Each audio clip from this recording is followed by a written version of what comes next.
ilo whengaluenga whaiwhi au mo la tu whatua so senu ma so sere alwhanga i wapea whera whengaluenga lo papa au i atunu e mau ia mo la tu whatua ia whamalo le tātou pokalame whamalo la tu talo ma la tu Tapuaiga ia o lea e sol manu ia ai ia whaiva matiute ia e whine ngata le tātou wala ata nei ia wapea whele malo si o tātou atunu ia tātou te whamalo fo ina i o tātou matua matu ia malo atu ni o tātou matua tausi, ni o tātou ta māmatina mātutua, pēnā ona māua mari tātou pokalama ne Afiafi, malo soifua maua, vi ia le lofa malanga leo le atua lo tui soifua, ia le foi ua iu le ne yaso, ia malo moro o tau whaiva Tapuai, ni ngata i leo le whaurol ma au le atua, ia e talu si ai whi au mga luenga sa le whaiva seo tātou atunu le ne yaso, ia mo le atu le whamalo i lau tau Tapuai, ia langa le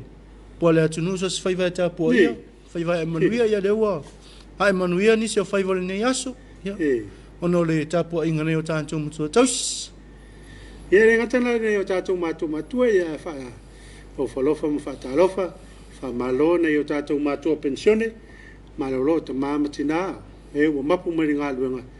Ia wha malo fo i la tō Tapuaiga, wha malo i nei puna ngāri in whaipule.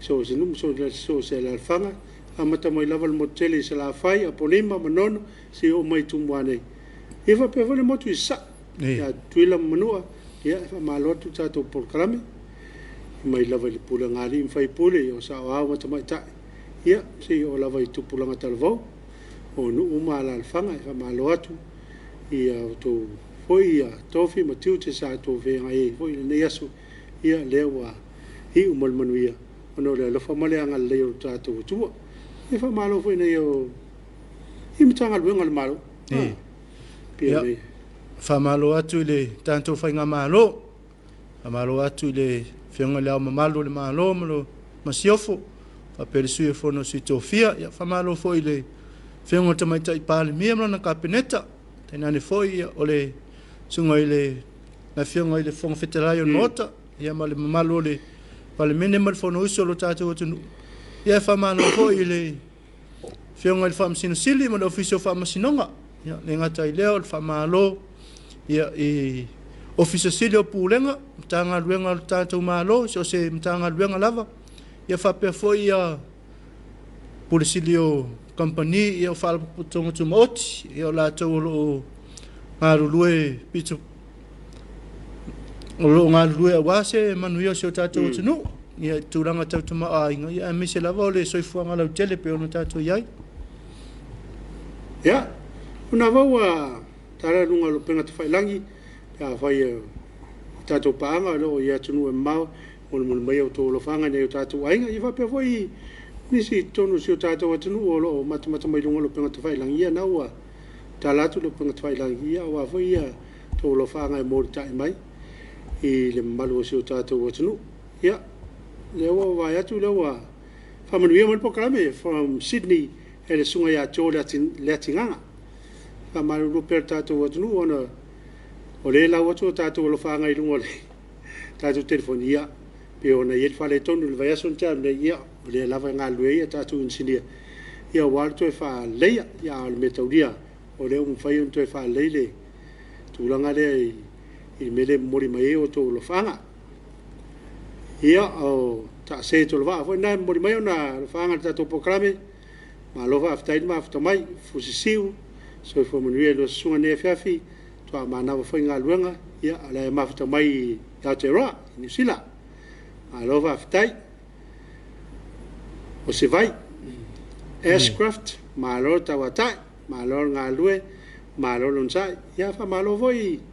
Se vai, malo e voi, po a voi a te ute ma whea usa whenga nea si e wha malo atu. O la loa taata, ma lama grey, la e wha manuia o mai a taua, manuia le porklame, ia. Tai. Malo wha aftai. O fusi siu, po siu, o whanga mai monsoon, a inga sa o siu tina, o peti siu mo leli from fusi. Siu mo leli from New Zealand, leo le mori mai. Ia e whaisi. E leo malamalama leile ngana le mo ia fa ngal tangata le ia malo ma tamai tatu pokalame amalo atu I pa angal tatu pokalame I mtanga luenga o business ala manu ia maleipa ia fa pe foi le falolo ma le company le SOS Limited ia ma le papas instant koko Samoa ia o lang o ia tatu pokalame fa malo atu le ngalu ni aso malo tawa tai ia malo fitai tu ngai fa mga luenga sa ngai foi le ni aso ia fa malo foi mtanga luenga le malo mtanga luenga so fo malo loina ia o le mtanga luenga le leo ia tanga luenga le o le New York io si ona mtanga luenga ia lo fia ngai pe le vai tau mai pe o tai au foi le toe fa sa wele si fa se slanga ia wale se tulanga le au e tatu wa tai au le male lua vai aso ia le male lua vai aso le toe iro e voi ia pe tatu te tu mau le level lua le tai le ia pe tatu te me I si la sang ia fa malo ne mtanga luenga ia pe ona to la lau inatu ia me se lava mtanga luenga le fa o pe la tu tute ia mai le se fulu le po ngai le ono tai au le ia nei o la tu fa ia le to I mangala ia wala vai au fa longo ta foi le fio ia tu to taimi ia ne vai tau ia le au vai ia la mo fia le usta ia le se tato watu ia o tu langa vai ia mau vai at foi au wa si le fia le ar tato watu le ola fa ta se mal fa mai pe o menen fa tu mai ia tato tangata mai ia tu ia mau ia ne ia lona ola fa ta se mal fa mai ia le o tua o vai tu ai tonu se tato tu ia la wa e wa matana masan matana masan ni o tato tangata le taimi ia me se o le faingo fe awe fuanga le taimi ia pe le me mana ia na le wa mai tawina se tato tunu ia tato ia pe ai na sanga mpolo ingo para le fa fose state of emergency wa le tau fa wa pe le ne vai tap ia ole mai aso fole nei le fa so pisi fole nei ia so tato tunu ia salo ia se suinga ono le tulanga o le vavao le ia le to limas fultanga tai tonu Tapuaiga wa le sa lumanai nei o le sa tina pe ona masani ia se tato tunu ia o tain bispisi ala ia o faingo fa tau ia ai tal sia ia tato mata itu pe ia a le fata u lava ma le tau longo tato por kalame Suluaulama ia tau tona pe tato tau fonga ia mai tau sisi pele rua mita I na fuanga faitele ia tato pui ai mai de fa mai ia le au tato lo pui nga ia o pui nga tato te malu ai ia le ngatala ile pisile I fainga fa tau wa ile so le famna tuino le sai fa tomo tato tina ia o te lunga fu ia tu pe fa mo di le mai tunu imba o de vai tau fu nei matua lunga fu ia na matua tumu ia tar sia ia o atu le aso lua le pe to mai le si fa ringa tato malo ia o tau talatu nai numero pe o nei sa ni ia lo manatwe te longa o atu ai wa tala mai le pe sa o to se lau tata I fai on fa tanga nei I meio fa putonga ia io no tangata ia le pui ia so ia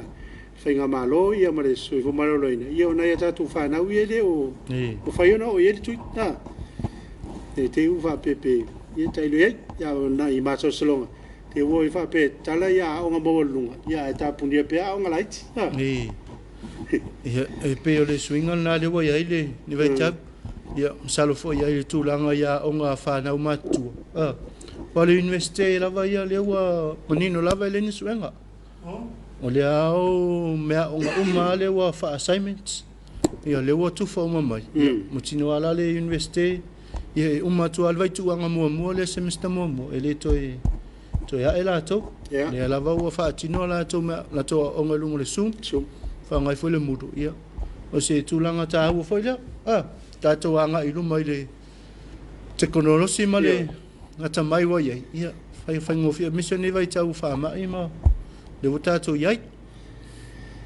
o te fo te longa so tangata la valo o ina university o ye no na mala mala mai te ko lo si le we ne vai ta le to ye se excuse me va pe o te le ro fai le mere ye wa ta vai ye le tu langa le we ne vai ta so mo to sa le le o tato fa na ile fa nga ina le computer ne vai ta le technology le o fa nga ya wala to me ang se va nga ia le va nga lai ti le ti fu lai ti le ya pe o si le fa na wi o le fa pe le ai o no le o le yo e o tato tui pe le fa na le mai le lima nga ila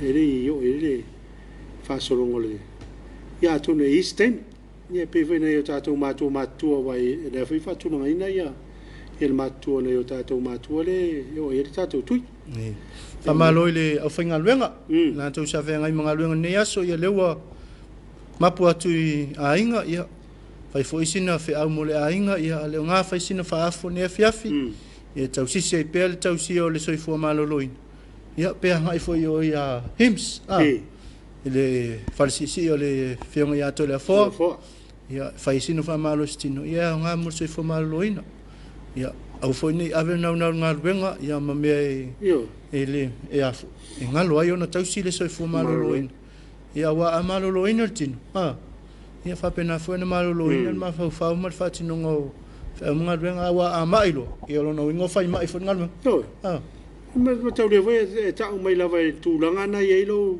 tino ia le tu langa foi na ye lo soifua maloloina le ia wa le foi ona soifua maloloina le nganga ia o soifua maloloina o tino le sau no fo le ito woni fa pe de ia maloloina le nganga maloloina le o te fa se ia wi nata maloloina tino ia no maloloina le fa pe lo fa tu fa pe o fa sile au de ia le tu tino le tu fa le nganga de le tato o tafto luana ia le tato te ia ore tino le mafofau ia maranga tau mamela tau le fa pe amaloloina le tasina le na maloloina to le mo le silu le tau no maloloina mal tolu le ia na wa va tu fo tuanga ia o fa mai foi le ia o ese lava tanga tau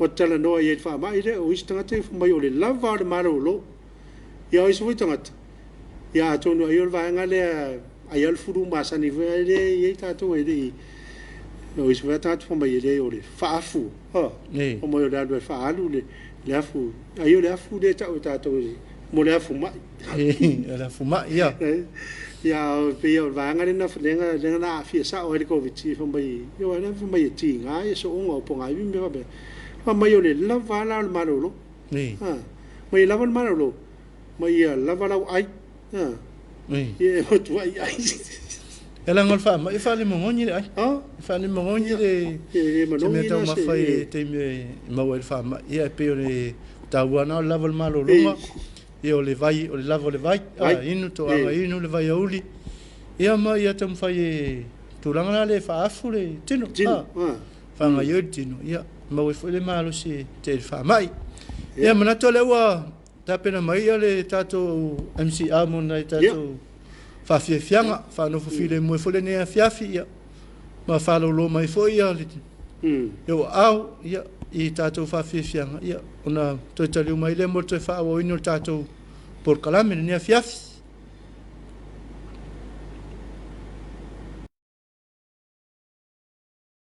taru mita yao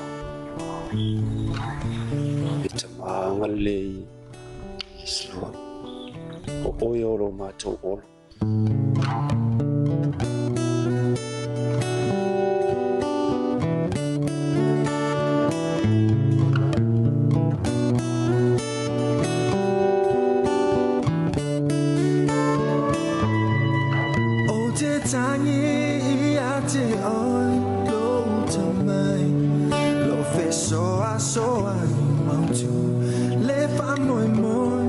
Samoa, la vea y lo watu, lo na olaya mau, mai ona tai tai, ma le lau tele, na yo au au na lo tata malelo totele Misia oe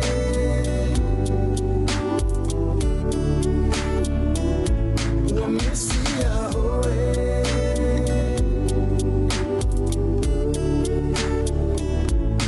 Misia oe Misia oe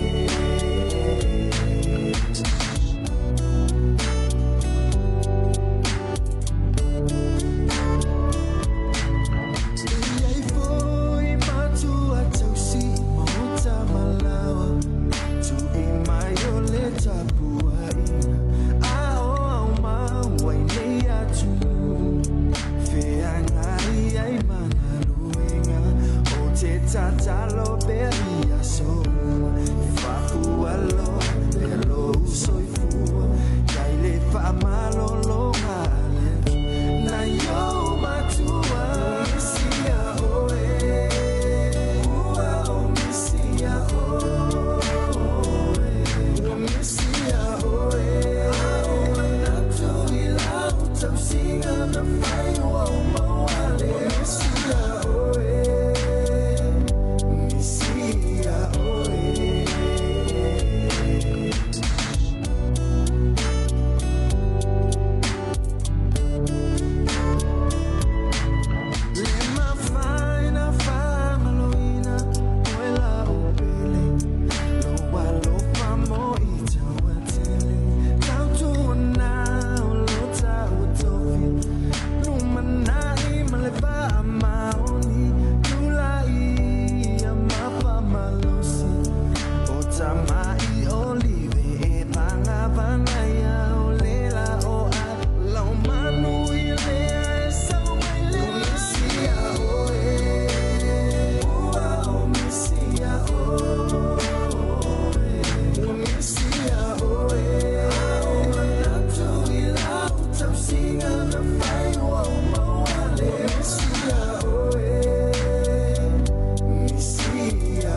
Yeah, I got your back, I hope you know that. I just gotta shine some light on this little thing I got at the back of my mind. Just one of those things that you just can lay it down, let it go, and give it a pass, write it off. Nah, papel back sa ongalila. Ay lang alin mapang kuros ya de la force de le mo. Di ba they see you so too fast in it sama tina sa una lo fika wila. Usa o engapi mai ifai ngakanga ko minilo ko ifasa. Ila bayan di ba ya fa ko yoso ko ila. Di ba nganga la ba ya isa. Ali chabu lei ma wasinga fa. But also, yeah, you're telling Salumila Mate, Hotel Mana, or your Polonga, Matu, Lola, I let you South Salamona, why not so far? Family, I low, Lotto, Mauma, will have solo, Taylor, the money, that's the way to find my money.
vai lo ainga e ke wha mua mua. Kofi kai mo mea uma, o lo whale o mai le whawabau e manga kua.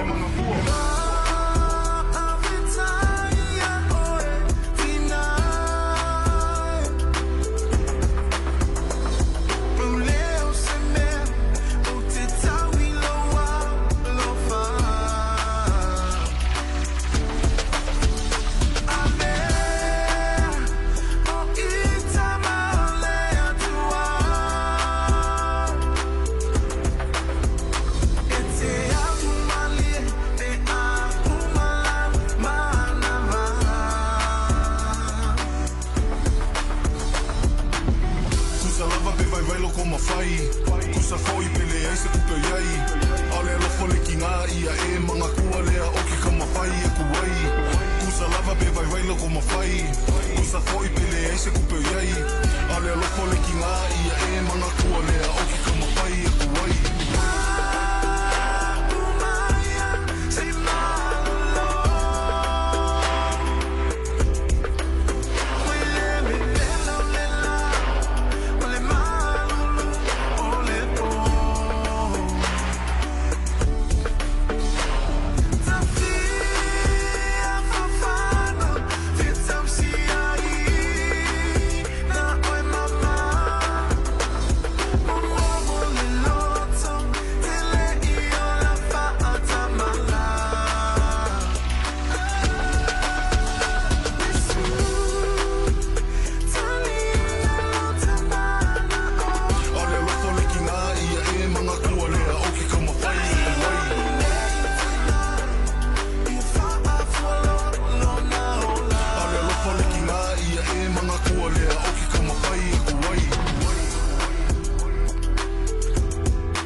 Tani mai tato proclame o nei fa fianga po nei pese la vai fa no fine muai ia neve file mana vai o fe manga luenga ia po fe foi le pesa e anga ia nei aso pesa e uta manga pesa fa ngota ia e fa malo ia mo fa talo fa tu tato proclame ele a wai fa fon mai nei Afiafi patalo fa tu na tato pa angalo o ma futa mai lungole tato Facebook page nei tu la mai mo ma tato proclame fatalo fa tu fa malo ya tine yang filia rio ya fa pe foi anga siata ti moi malai ya lo ma futa mal tato proclame fatalo fa malo ya mele ti malo se fo manuelo sunga malo le on sai malo fo tu atnu mata atu musio tina matu al proclame le ne Afiafi fa ftaile atua mo ulua mal proclame matango fi fa manuia tele le atua lo fa anga mai po irua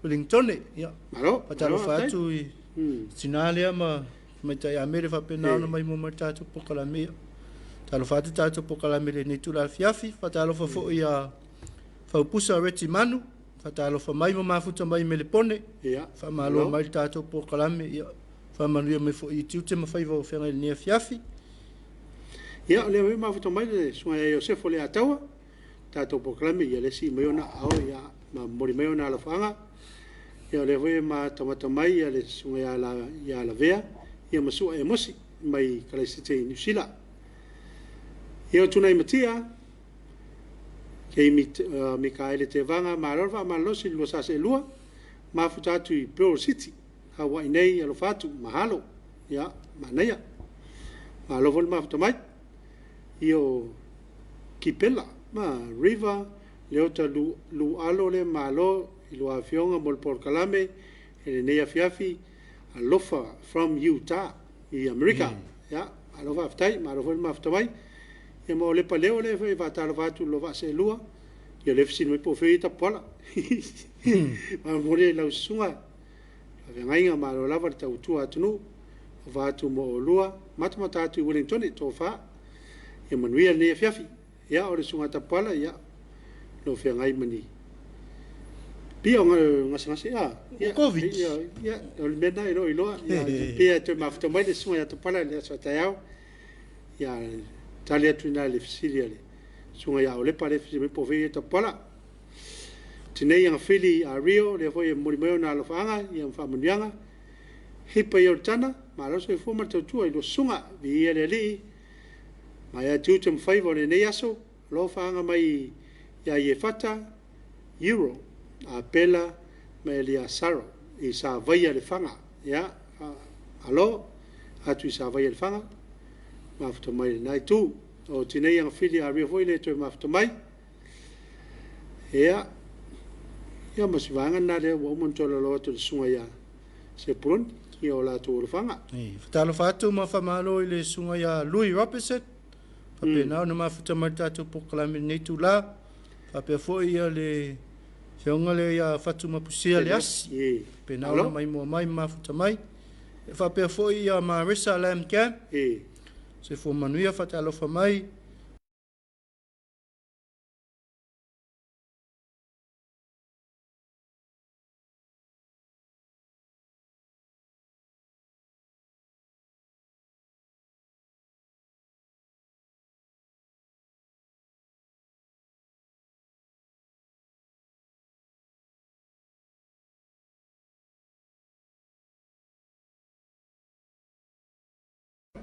ia pu lava le me sa e anga nei aso i o fiau mo tiute ia e whamalo atu ia e whamalo atu foi le sunga le whawhengainga ia se Sarah Tolva ia mo le whatu a litara ia mo le kale sia ploka Spain sila ia o kilani ia e whamalo atu tatou Paul Kalame ia wapele sunga ia whaimata whatu a ne Risa Tavita ia o lo ngā lue le e kale sia e whakasai Fountain Gate i Melbourne Australia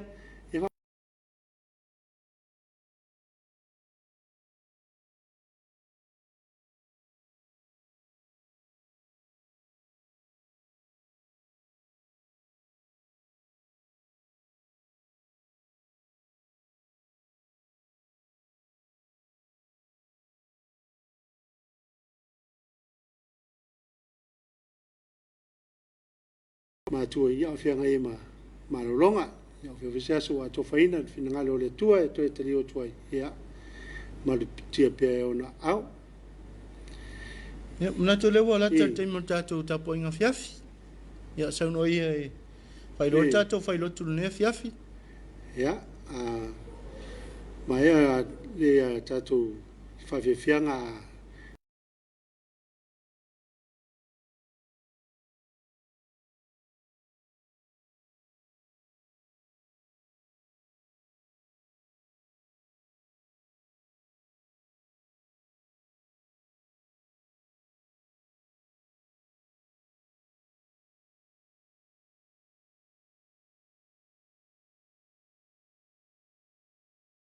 ele ne Afiafi.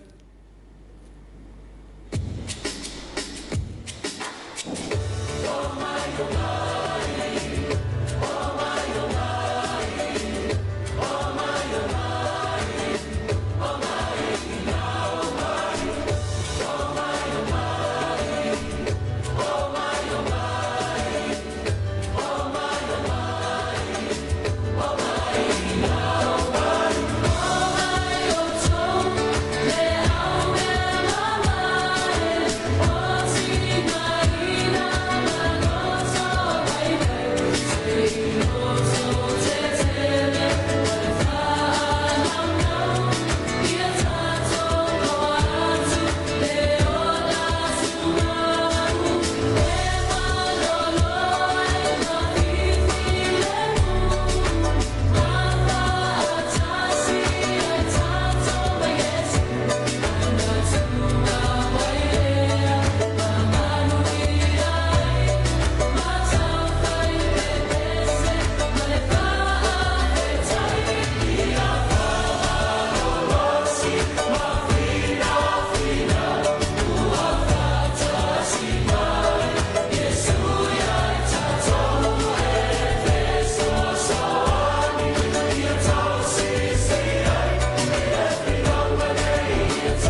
tātou tāpu i atu I le atua.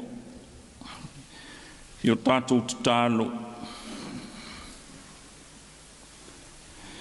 Wa luifo le la, o tau afiafi fo I le aso.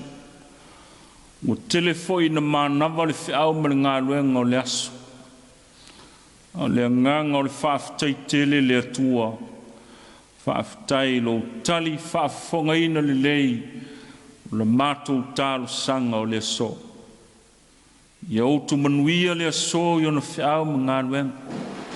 Ia manuia le tae ausu ma le toi li liu o le afiafi. E a o lo ua mātou mōli mawina. Le ai se mala e afe. Le ai se pua ngana mātou whitai ina. Ua tala leo malie pēr le alofa tū noa Samoa mua ma muri muri. Sa e manu malawea. Le soi fua o lo watunu o Samoa. Malie pule malo whaafitai lo wanga le lei. Le whaasoanga o lo tamau ainga I le nei aso.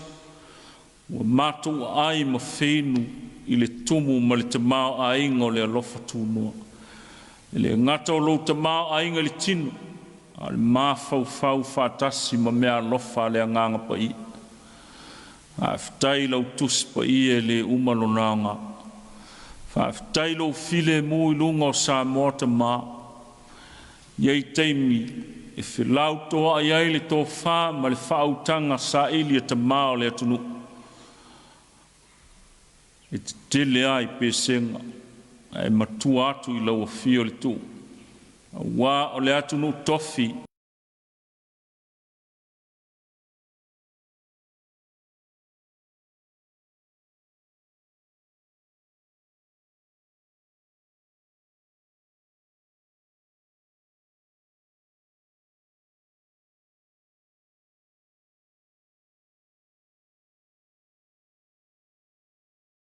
Whasa ili ma le whautanga loloto. Mātou whaafitai lo manuia o mātou ainga ma mātou whanau. Whaafitai au mea lofa. Whaasoa lo tamau ainga o tā leni o tiute maanga wa. Tō sia lau whanau o le tangata malana I le mea te whinangalo e ngalue ai.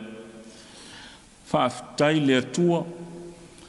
Lo manuia I ngā luenga le kālesia.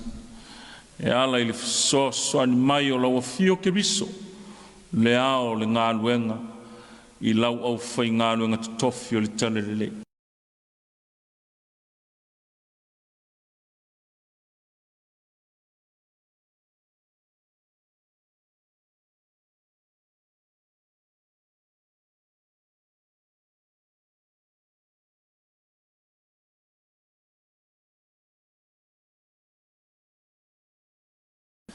To a file mo Samoa.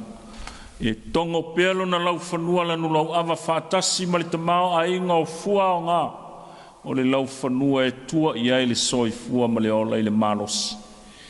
E au no ai se pua ngā o le nau mati ma le fia ai ma le fia.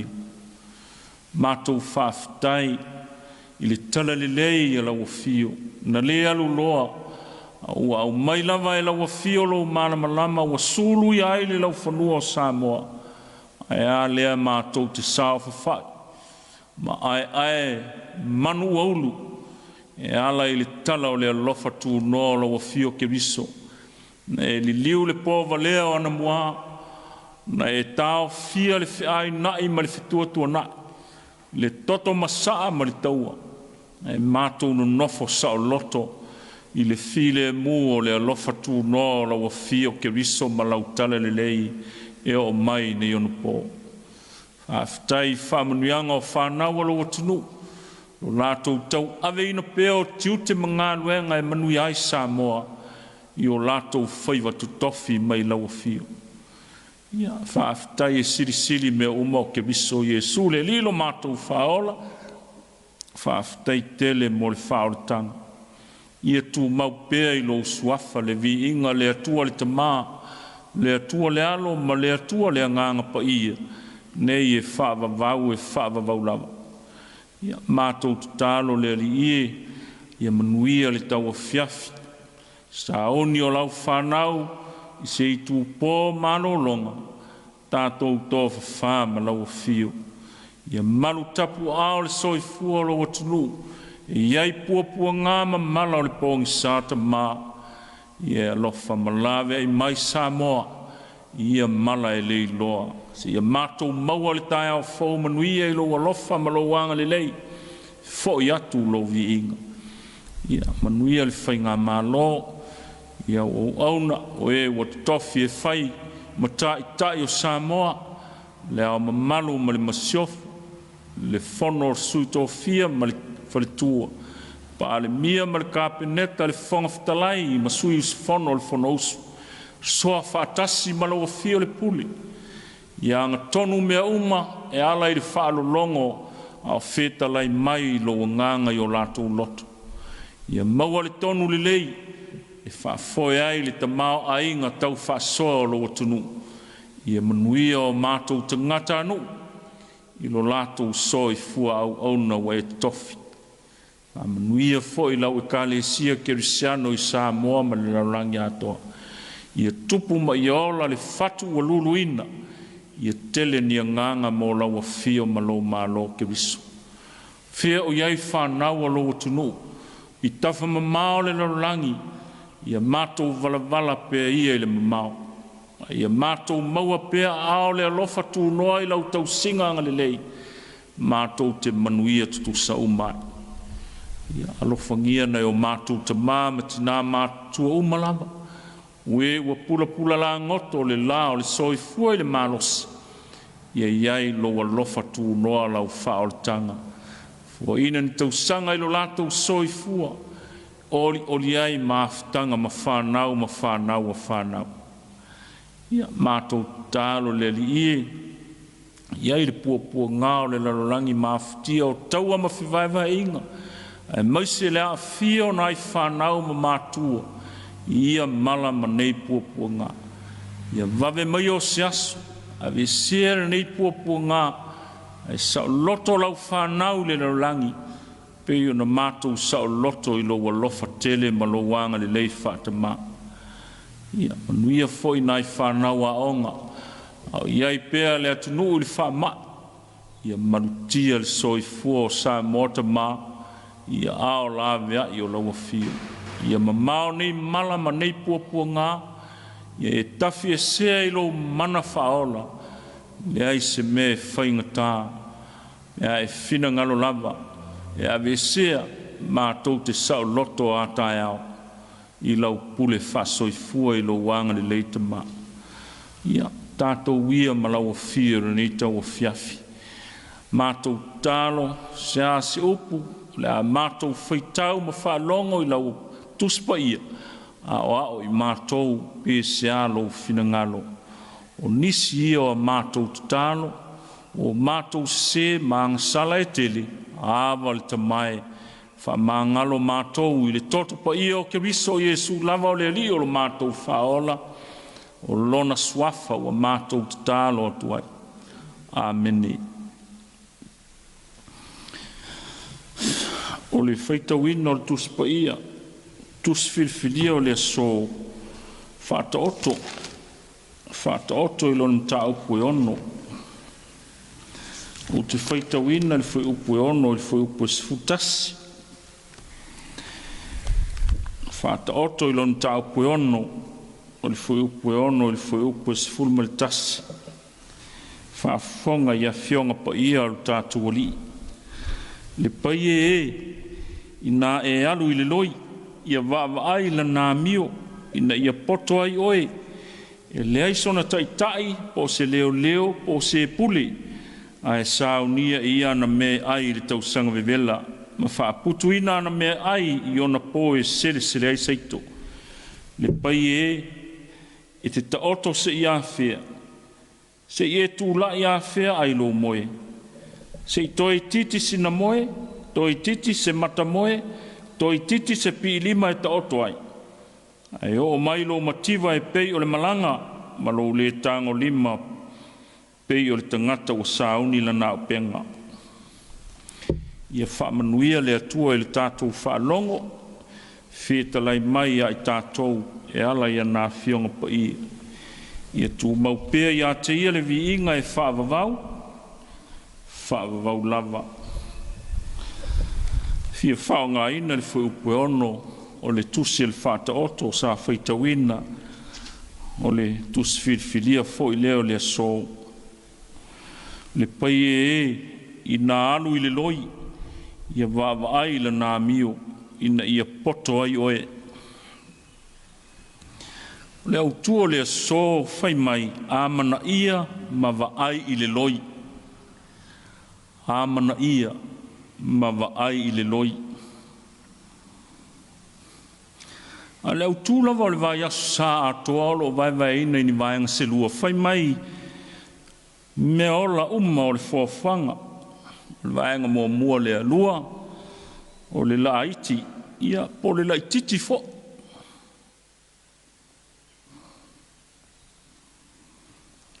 Peise i seanga nuu a masani o maile la lolangi. Le a mata o lana fua e whaatawa i na iso se mea. Pe a mana i aise mea.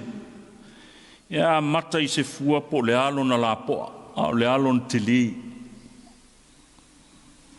E sea le la lolangi. O na fia whaatawa ina pe a mana ia. Se mea e la mo i pe la ititi lana fua whatautau. O le vai whaingo fia lea le lalolangi. E whaingo fia i o na ia matuava ai le tāua e amana ia aiso se mea. E wa ai ilon te le, pe wa ai ilona la poa. Ia po sona matautia i fōringa. Pei tai o le matau te lea le poto o lo fiawa o mai. O le matau po e whātatau i le tangata e ngalue malosi. Po se whai ngā luenga e ngalue malosi. A wei a whao ngai nai le mea o lau pito le titi o le fuawhanga le atua, le loi. Pei se i a leo seata whawhatusa. A se whata oto foilo na winga. O le loi ua whao ngā ina, ua nao seata. E au noa ma se leo o whapea mai le mea ola a mea lea o ele tangata. O le mea lea tauna e whaia, e le ai. E le ai se leo whapea mai o le mea ola. Pau o lea o le mata upu o le poto. O lona whaanganga naina lea o le a mionga le mea ola. Le a mio le loi. Pe a whai lona tiute, pe a whai lana ngā luenga, ia pe whai whoi sana whiau. O le loi, o lona tiute ma lana ngā luenga, e whai whaatasi. I le ngata e whai whaatasi, a e wheso tai whaatasi uma. E le ngata o le wheso ta inga e whaatasi, a o le ngā lurue uma whaatasi. E le ngata i lea, ai malo lo whaatasi. O lea tata mai lea ua whao ngā ina e Solomona, peise i se a onga le lei a o aita ngata o le lorangi.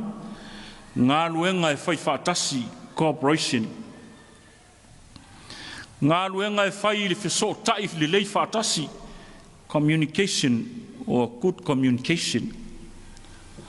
Ia po le ngā lulue whaatasi, teamwork. Ia ma le mea muli, ia malo lo whaatasi. One period. Ia le uwha mua ngana pertania e whapea, e le mauaso unofo sao, pe a lo ia lo off. You find it hard to sit still when your pants full of ants. Le pai i nā alu i le loi. Ia wawa ai la nā mio ina ia poto ai oe. So se tangata e matua sao ia te ia, le nofo. E whape nā fo i ona matua sao le lei i le tangata, le ta oto. Nofo fi le mu, ma le ta oto fi le mu. Pei tai o le upo le poto whai mai le pai e te taoto se ia fea. Se ia tūla ia fea ai lo moi. Se i toi titi sina moe, se i toi titi sina mata moe, toi titi sina pi lima e taoto ai. Tasi lea nā tūra o le tangata pai e, o le tō anga e tolo mea. Ia po le tangata tolo mea. Se i toi titi. Se i toi titi. A lea ngā lea le upu wha mua ngana e le maua sou no fusao. E a lo ia lo ofu. O le ata e le aise toi titi. E le aise no fu le lei. E le aise ta oto le lei. Pe a lo ia le ofu.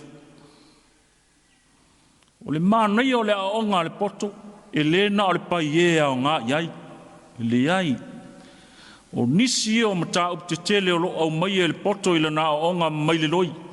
Mua. Ngā lulue whaatasi. Se ngā luenga e le leile whesota inga whaatasi. Se ngā luenga e tau soa whaatasi. Se ngā luenga e malo lo whaatasi. A tātou wāwai le loi, e whai o le sao se leina umia. A o leo whaatasi. A tātou woe wāwai le loi. O le ngā lulue whaatasi, e iei teimi e fōringa ua mamafa se me tau ave to atasi. A e wāai le le iai. A le pi i lua, pe pi i tolu, pe pi i whā iei loi, i le tau to songa o se mea ua mamafa. Teamwork. O le au whai ngā luenga e whai a se ilonga ua maia. Whatu a malo lo whaatasi. Ai lava o seata whapea. Sa o inai le tupo Solomona. Na mafu ai o na tūma tie le ai o Yerusalema. I ai o le lorangi nanpo. E le ngata o le tūma tie o le ai o Yerusalema i o na pā. A o na atu whalenga. A e sili o na tūma tie Yerusalema. O le maoto o le tupu whaatasi ma le malu o Yerusalema whai mailitala. E leo toi maua le malu lea. E se malu o neon po. O le ngā luenga sa whai whaatasi. Sa tau soa whaatasi. Sa le leile whisota inga. Sa malo lo whaatasi. Le malu o Yerusalema. Na fioifo le atua i le aso na whauru whale nai. I le pupula tele ma le aso tele. Na nofo i le malu. Ua leilo atu si tangata. Ua iai le pa ia o le atua. So se mea iai. Se whai ngā luenga. E whaia mea uma. I le losi e vi iai le atua. E vi ia lava le atua i so se ngā luenga. Leala lea na avea ai le malu o Yerusalema. Ma fatu ma tutonunga le mu. E sa ili uma iai manuia o le nu. E na mafua o na to e sea ia manuia. I na ua se le mea wa ai ai. Se whiau le lei mo tātou le au whai ngā luenga o le ni aso. E a mai ngā luenga. Se ngā luenga sa whai whaatasi pe sa whai tūto tasi. Se ngā luenga sa tau soa pe tosoa. Le fina ngalo o le whai ngā luenga ia. Se ngā luenga e mānawa whaatasi. Po le ngā luenga e mānawa e li tai le aso. Ie puli lava oe. Le ata lea na tūsia ai e le poto Solomona. Le mawhaunga ma le whiau. Alu i le loi e wawa ai le nā mio. E a mai ei tātou. I le atoa le whiau ma le ngā luenga. Ia le ngā lulue whaatasi. Ma tau soa whaatasi. Ma o whaatasi se whisota inga e tasi. Manuia le whiau o le whaoltanga ke riso. Ngā luenga sa tau soa, ngā lulue whaatasi malona tamā. La le puapuanga sa tauamo fatasi. Nā lua e sa tauro male wifo le tunga mau. Nei longa lava le whiau ke viso. Awa, o lea o onga lea. O le whaiva ma le tiute e whaifa le atua, e vi ai le swafa le atua. O le ngā luenga sa tooma i ai le malosi, o le tino le mawhau ma le nganga. Ina ia maua se vi inga o le atua sirisiri esi. I levi ia le atua i se ata o le paie. Na o le ata o le whaaru maimna ma le mativa ma le tango lima. I le tua i ai se ainga. A wā o le ata o le paie. O le ata leo le tunga mau. I le to e tū. A o le whiau o le so. O le whiau. E manui ai ata e ao mai e lua. Ia manui e tele Samoa. Malau Tapuaiga. Tātou pese le pese o saunia.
tātou whai uri tālo. Tu mō mai o mātou la walunga le manuia ma le file mua la wa fio le atua le tamā. Le alofa silsi ese o Yesu Keriso le li lo mātou whaola. I le male mafutanga maloa nganga pa ia lunga o lau whanau pua ngā tia i le lalang. Ia lunga foi o lo watunu o Samoa. Nei maso o mai o le whaavavau lama. Amen.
Ia ole sao tu pulanga talvau mai le whakasai awala. Ia wa pia mani vinga o le atua sa langi ina le awai pese le whakasa mai tafua. Ia i whanu file moere whi au o tala lei. Ia pe o le tāpena ina e le sunga le whawhiangainga ia pena ia Europa. Ia mani e whakasa mai ia opo. Ia tau na ia paui se le lei le whi au folofolo o whiwa funga ina la na au na le ne Afiafi. Ia wale wha funga anga le tātou watanu. Ia ma le tātou taulanga si tia. Ia pe ona ia ilea amana ia ma wa aile loi. O le upunu nao le Afiafi. Nei. Sa tupena ina e la na ona. Ane foi le whamanatu. Tātou tofile nei. Ane Afiafi o le whatau anga wa pe o le mela vale le roanga ia le tus faita wasu. Le kalisia o le fofuanga. Fofuanga, Ia o manu la iti. Manuiti. Vai asun te andeina o mantitel. Ia lewa. O mulvasu nei ia le wanga i manuiti. Ia le ufa ta wai le e me loia. Le longo fai usi la fia lu tātou watinu. Ia le upo le whata auto nei fai le tangata pai e ia arme va aile loi. Ia e le o se manu e ngangana mai ai pewa. Whaaria mai ane tū mānanga. Ia. Me tau on tātou whaia pe tātou ke a ngai iai. Ia wa pe o le nātua lawa i o le loide wa iai o le o le whaputuputu. O le whaputuputu. Nga lue ai aso uma whaputu ana mea ai e o mai aso o leang. Ana o matua lava matatoe lana e tu ai ai. Ia o le awhunamo o le mo tangata tātou.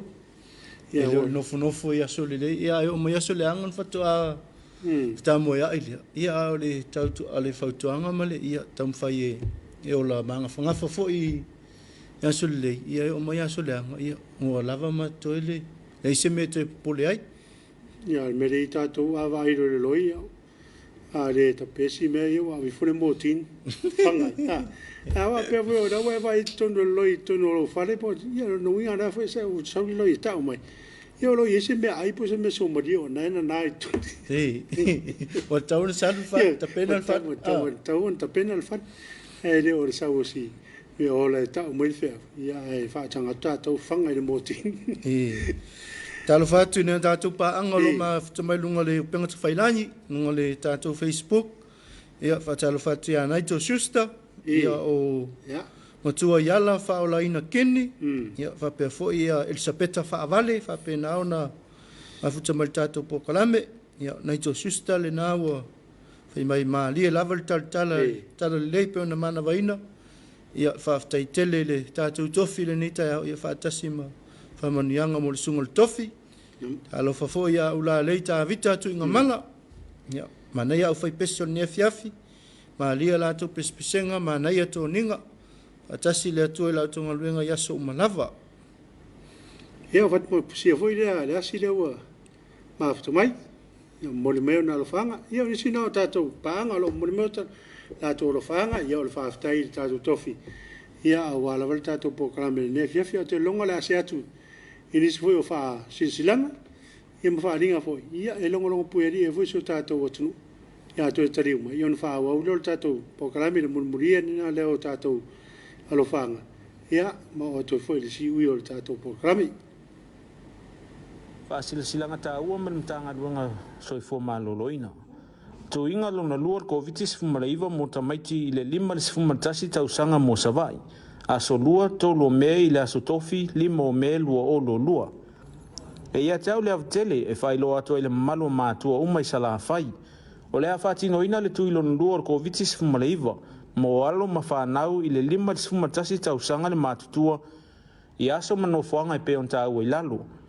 Aso lua, tolo me lua o lo lua, a sau primary school, a sau Baptist school, Waisala primary school, a Wala primary school, a Opo primary school, le Tui primary school, sa Sina primary school, sa Fune primary school, Paya primary school, sa Maunga primary school, sa Mataitai primary school, sa Mataiuta primary school, Whaia Ai Primary School, Waipua Primary School, Ngatai Vai Primary School, Ngauta Vai Primary School, Puleia Primary School, Sili Primary School, Manmalo Primary School, Salilonga Primary School, Salilavalu Primary School, Iva Primary School, Lalo Malava Primary School, Sapali Primary School, Mavaiola Elementary School.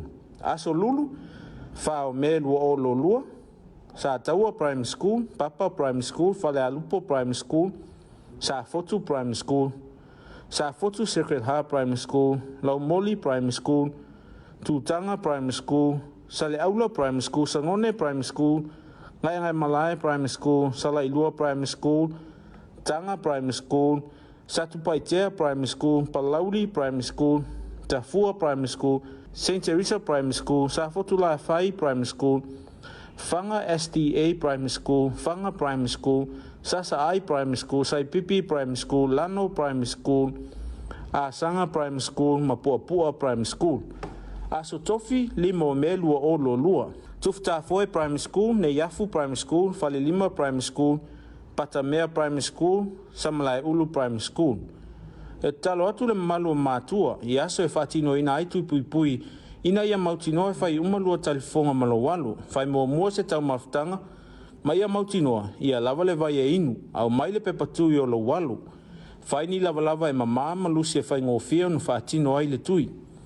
E tau sangatu mtanga luenga malanganga maolalo, i la o tau langolango masani.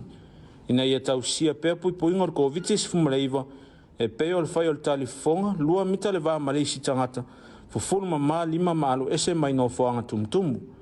Mo nisi whamtalanga whamonimole, whafsotai le mtanga luenga le soifua maloloina, i le laina vilifua, walu se lau ono whawha o, po le lima tolu lima tasitasi, mo le whale mai tele i tua sivi, pe silisila le Facebook al mtanga luenga, mo nisi whamtalanga ta ua mo le silifia lau tele.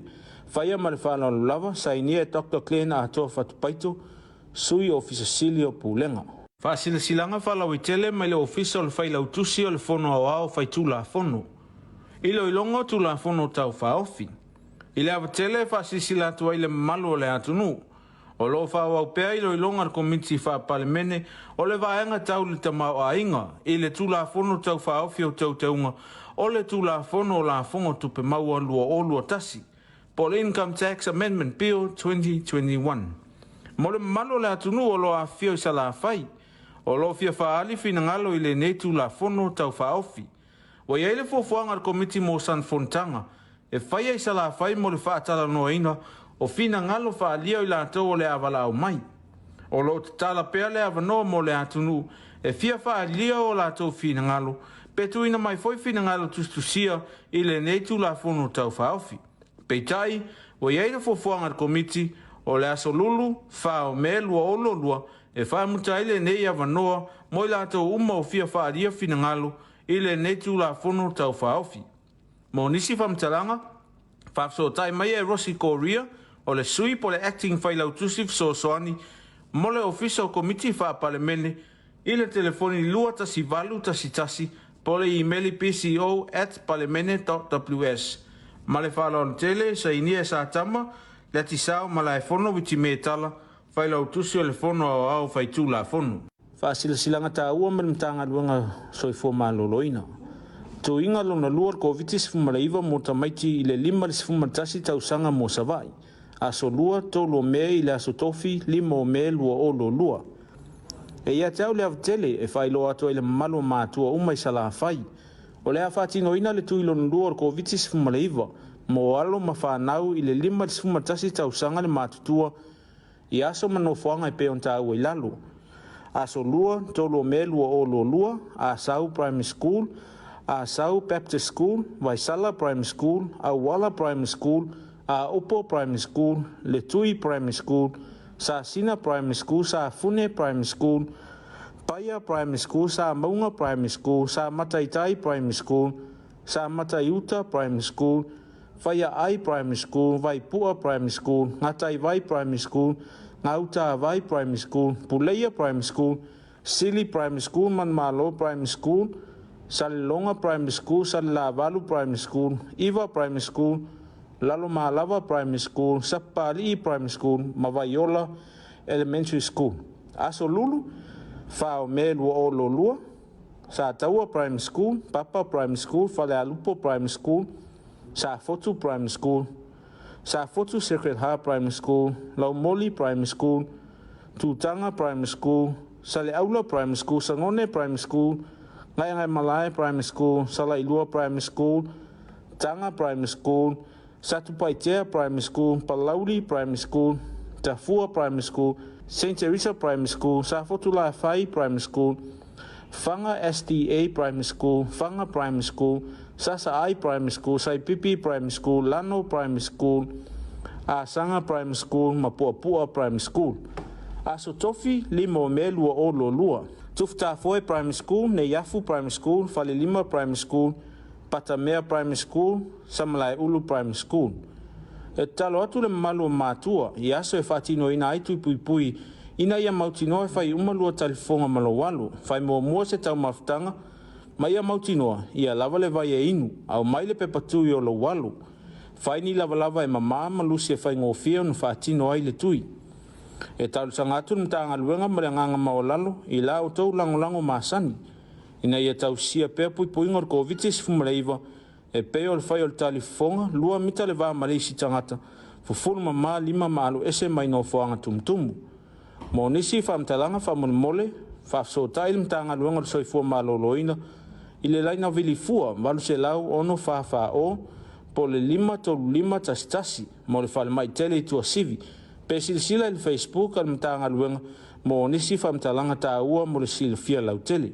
Whaia ma le whala lava, sa inia e Dr. Glenn a toa whatupaito, sui ofisa sili o Pulenga. Whasilasilanga whala witele mai le ofisa o le whaila utusi o le fono au au whaitu la fono. Ilo ilongo tu la fono tau whaofi. Ile avatele whasilisila atu ai le malu o le atunu. O lo whawau pea ilo ilonga le komiti whapalemene o le vaenga tau le tamau a inga. Ile tu la fono tau whaofi o tau taunga. O le tu la fono o la fongo tupe maua lua o lua tasi. Po le Income Tax Amendment Bill 2021. Mo le malo le atunu o lo a fio i sala fai. O lo fia faali fina ngalo i le netu la fono tau faofi. Wa ia ile fofuanga al komiti mo San Fontanga. E fai i sala fai mo le faatala no ina. O fina ngalo faalia i la atou o le avala au mai. O lo tala pea le avano mo le atunu. E fia faalia o la atou fina ngalo. Petu ina mai foi fina ngalo tustusia i le netu la fono tau faofi. Peitai, wa ia ile fofuanga al komiti. O le aso lulu, whao me lua o lua, e whae mutaile nei avanoa, moi la tau uma o fia whaaria fina ngalo, ile nei tu la fono tau whaofi. Mo nisi whamtalanga, whapso tai mai e Rossi Korea, o le sui po le acting whailautusif so soani, mo le official committee whapalemene, ile telefoni lua tasi valu tasi, po le emaili pco@palemene.ws. Ma le whalon tele, sa inia sa tama, le tisao ma la e fono witi me tala, whai lau tusi o le fono au whai tū la fono. Ia, ina utoe, se furu minuto le talo le tū la e fitu ia, o nisi nao, whaasisilanga, ia, alo, mai le tanga luenga soifo marorina, i whapele official fono.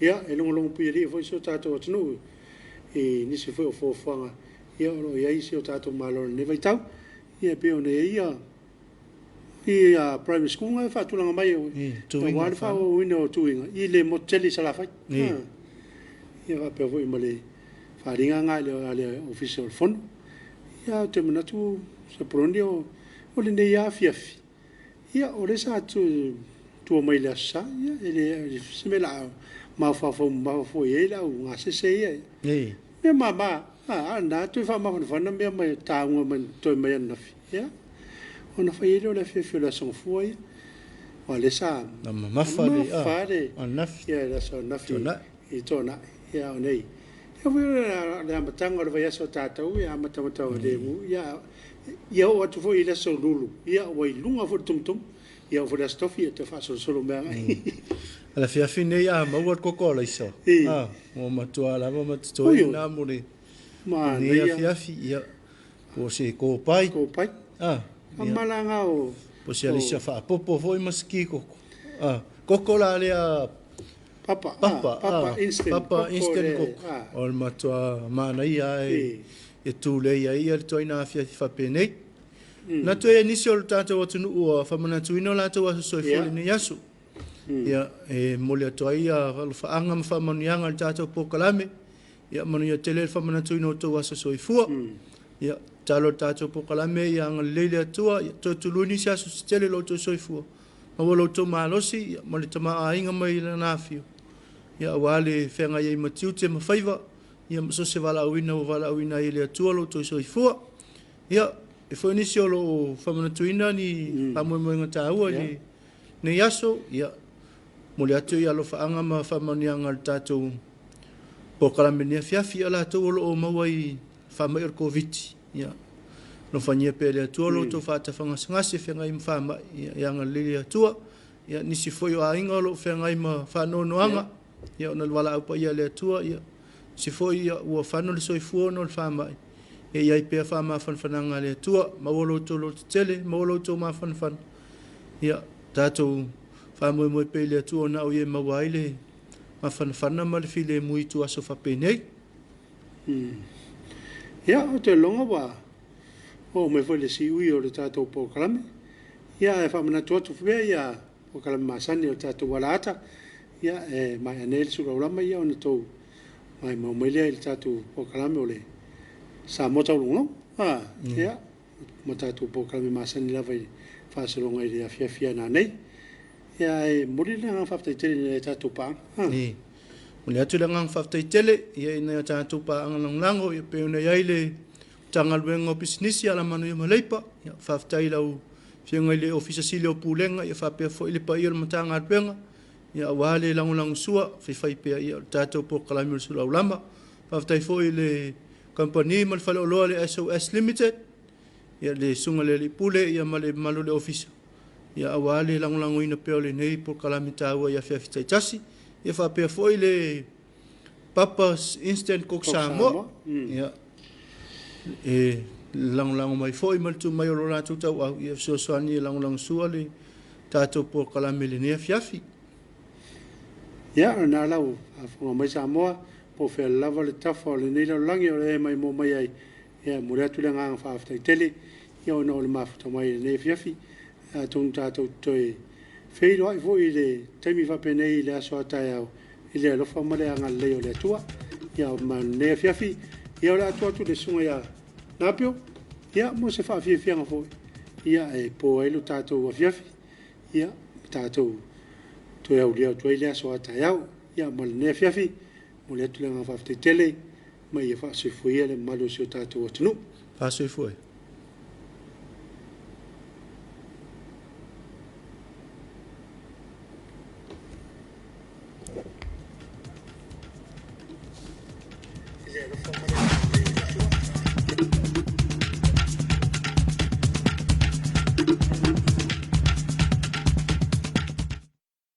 For any occasion, we have the supplies. The one-stop shop is before your eyes. No one else has the range like SOS. Keep in shape and stay healthy with SOS.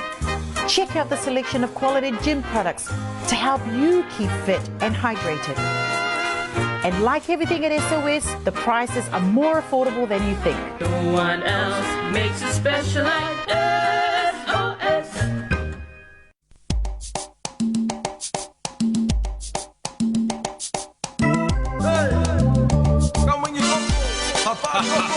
Koko Samoa e ma eule manongi pe afa apa ule Samoa moni.